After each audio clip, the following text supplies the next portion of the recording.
día de hoy es poder entrar un poquito más a fondo sobre la propuesta de reforma al Poder Judicial. Es una de las principales reformas que ha propuesto el presidente de México y que hoy se están discutiendo en la Cámara de Diputados.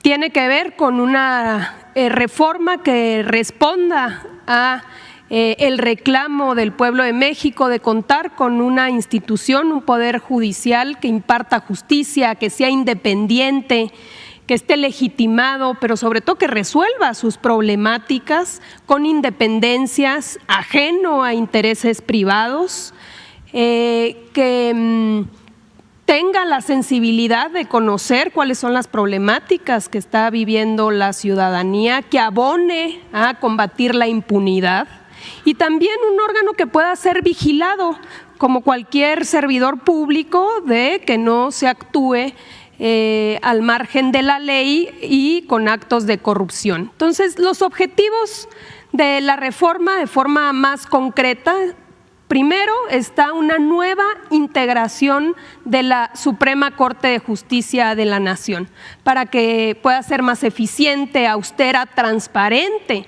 tratándose del máximo tribunal en nuestro país. Segundo, la elección popular de ministros, magistrados y jueces, es decir, que cuenten con una legitimidad democrática a partir del voto popular. Número 3, la sustitución del Consejo de la Judicatura Federal, no solamente dividir en dos nuevas instituciones, sino que realmente se garantice que se cuente con instancias para poder tener una vigilancia.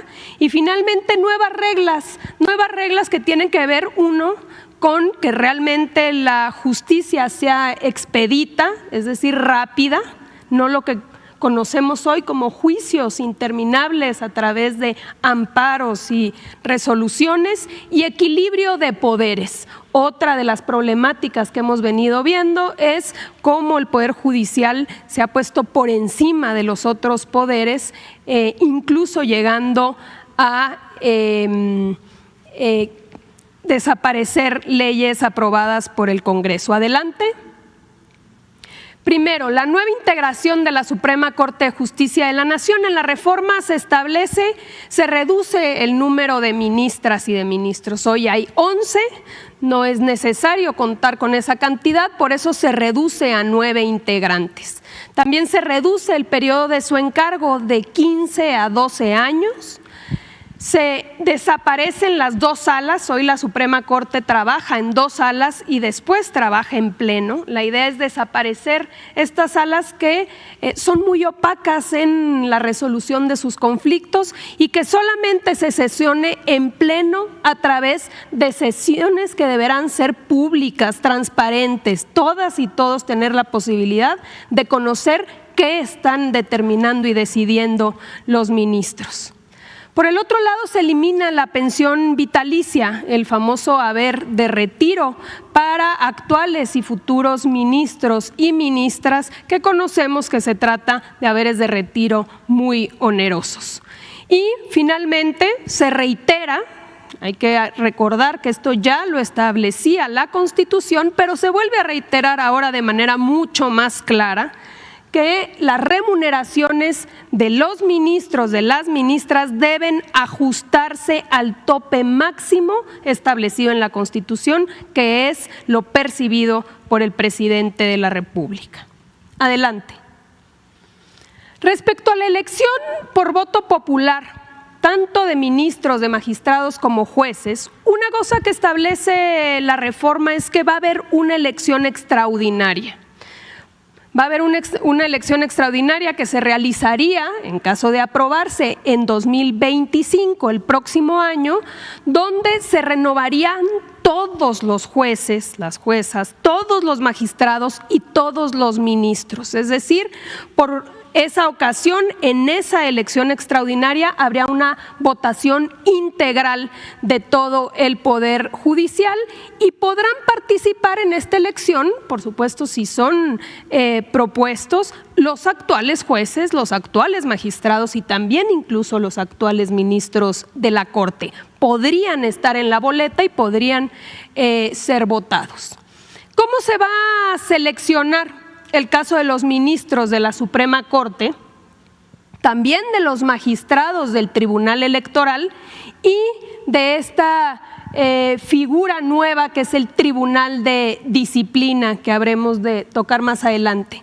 Se van a elegir a nivel nacional en las elecciones, primero en esta extraordinaria y después en las ordinarias, a partir de estas propuestas. El Poder Ejecutivo va a proponer 10 candidatos, el Poder Legislativo va a proponer 10, 5 la Cámara de Diputados y 5 la Cámara de Senadores, y el Poder Judicial, a través de la Suprema Corte de Justicia, va a proponer 10 candidatos. Estos 30 se integrarán para cada una de estas carteras, de estos espacios, para poder elegir a los ministros y a los magistrados del Tribunal Electoral y del Tribunal de Disciplina. En el caso de los 1.633 magistrados de circuito y jueces de distrito, que esa es la cantidad que existe actualmente, se va a elegir en cada uno de los 32 circuitos judiciales. Es decir, cuando se trate de ministros, todas y todos los mexicanos vamos a votar por los ministros de la Corte. Tratándose de los magistrados y jueces, a uno le tocará votar por los jueces y magistrados que correspondan a su circuito judicial, es decir, prácticamente hacia entidad federativa.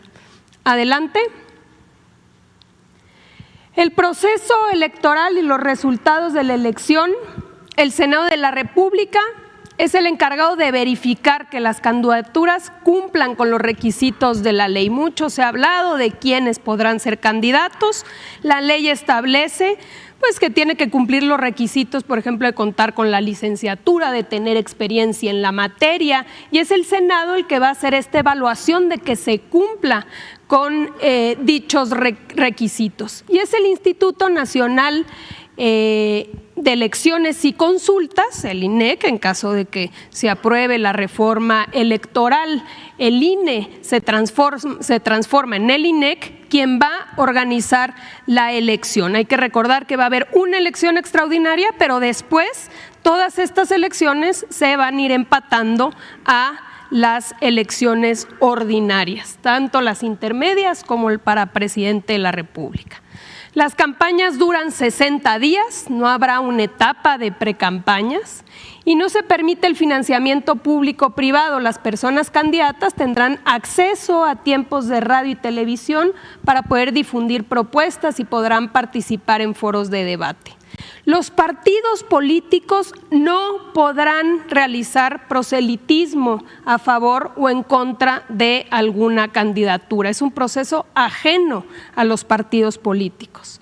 Y el Tribunal Electoral del Poder Judicial es quien va a resolver las impugnaciones y va a declarar los resultados, salvo cuando se trate de sus propios integrantes, porque hay que recordar que también el Tribunal Electoral se integra por magistrados electos por voto popular, así que en el caso del Tribunal Electoral le tocará a la Suprema Corte de Justicia de la Nación ser la autoridad responsable de validar los resultados. Adelante. Tenemos también reglas específicas en caso de ausencia definitiva de algún ministro, de algún magistrado o algún juez. El Senado designará por mayoría calificada a una persona interina. Esta persona va a estar en tanto que se realice la nueva elección ordinaria. No se va a hacer una elección cada que falte un magistrado, un juez o un ministro, sino que habrá interinos y una vez que llegue la elección ordinaria, entonces ahí se votarán los ministros, magistrados o jueces que tengan ausencias definitivas. Para ministros de la Suprema Corte, magistrados del Tribunal de Disciplina, el Ejecutivo Federal es quien propone la terna, como sucede actualmente. Para magistrados de circuito y jueces, el órgano administrativo propone la terna y para magistrados electorales le toca a la Suprema Corte de Justicia proponer esta terna para los interinatos. Adelante. Y luego tenemos que es un elemento fundamental en la reforma. parte del gran problema que tenemos en el Poder Judicial es la falta de vigilancia.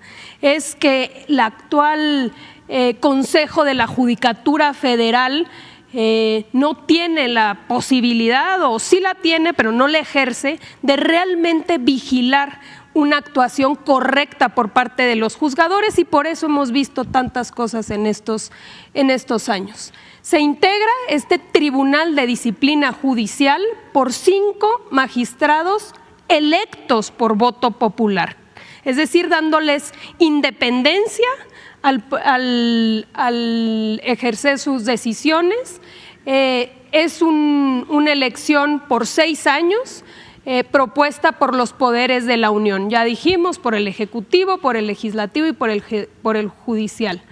Podrá recibir denuncias de cualquier persona, de cualquier ciudadano o de cualquier autoridad, y va a investigar tanto a ministros, magistrados, jueces y personal judicial por actos contrarios a la ley, al interés público o a la administración de justicia, incluyendo hechos de corrupción, tráfico de influencias, nepotismo, complicidad o encubrimiento de personas delincuentes, o cuando sus resoluciones no se ajusten a los principios de objetividad, imparcialidad, independencia, profesionalismo o excelencia. Las sanciones incluyen desde amonestaciones, pueden ser multas, pueden ser suspensiones, pueden ser incluso destituciones. En el caso específico de los ministros, el Tribunal de Disciplina no podrá llegar a destituirlos, pero sí puede presentar un juicio político ante el Congreso para que se lleve el procedimiento, pero sí puede destituir en el caso de jueces y magistrados, cuando acredite alguna de estas actuaciones fuera de la ley. Entonces, tenemos este Tribunal de Disciplina que se va a encargar exclusivamente de la vigilancia, del buen actuar de los jueces y magistrados. Y aparte, tenemos el órgano de administración. Hoy estas tareas se combinan en el Consejo de la Judicatura y aparte no tienen independencia, porque el Consejo de la Judicatura se integra por 7 y la presidenta o el presidente de la Suprema Corte es la cabeza del Consejo de la Judicatura, y eso pues genera pues varios conflictos de interés. Por ello va a tener autonomía. La Suprema Corte no va a participar en el Tribunal de Disciplina y tampoco va a participar en el órgano administrativo. El órgano de administración judicial se integra por 5 personas designadas por un periodo de 6 años por parte de los poderes de la Unión. El Poder Ejecutivo nombrará 1, el Senado nombrará 1 y la Suprema Corte nombrará a 3. Responsables de funcionamientos administrativos, de la carrera judicial, del control interno, así como de elaborar los presupuestos del Poder Judicial. Adelante. Nuevas reglas también, no solamente es cómo se integra el Poder Judicial, sino nuevas reglas necesarias para el buen funcionamiento. 1, justicia expedita. Una de las grandes problemáticas que tenemos es que pasan los años, se pasan los plazos y no pasa absolutamente nada. Entonces se establece un plazo máximo de 6 meses para que los jueces puedan resolver en el caso de asuntos fiscales y 1 año para el caso de asuntos penales. En el caso en el que se rebasen estos plazos, los juzgadores tienen que justificarle al Tribunal de Disciplina cuáles fueron las razones por las cuales se excedieron los plazos sin haber resuelto previamente. Y el Tribunal de Disciplina va a investigar si en efecto hubieron circunstancias que lo justifiquen y si no, como ya dijimos, puede incluso sancionar. Segundo elemento importantísimo, el tema de las famosas suspensiones. Se prohíbe otorgar suspensiones contra leyes con efectos generales en amparos, controversias constitucionales y acciones de inconstitucionalidad. Vamos a poner algunos ejemplos muy recientes. 2 ministros de la Corte anularon los efectos de la ley eléctrica. Un ministro decidió que no se entregaran los libros de texto, es decir, o los propios fideicomisos ¿no? Los fideicomisos, pasa una ley para que los fideicomisos del Poder Judicial sean regresados a la tesorería y hay una suspensión de amparo. Entonces, todas estas decisiones que emanan de la mayoría del Congreso de la Unión, que son votados por voto popular, no pueden ser suspendidos a priori por parte de jueces, magistrados y ministros, y por eso se hace expreso en la Constitución. Por el otro lado, en el caso de la justicia local, los poderes judiciales de las entidades federativas deberán establecer reglas para la elección directa de sus magistrados y jueces, es decir, es una reforma que implica también la misma renovación y los mismos procedimientos para la justicia local en las entidades federativas. Y finalmente, el tema de los fideicomisos del Poder Judicial, una vez que concluyan los juicios pendentes, deberán reintegrarse al Fondo de Pensiones para el Bienestar. Pero se establece claramente, ya no en la ley, como sucedió, sino en la Constitución, que no puede haber fideicomisos y que todos los derechos laborales, por supuesto, están garantizados a través del presupuesto federal. Adelante. Esa es, presidente, los ejes de la reforma.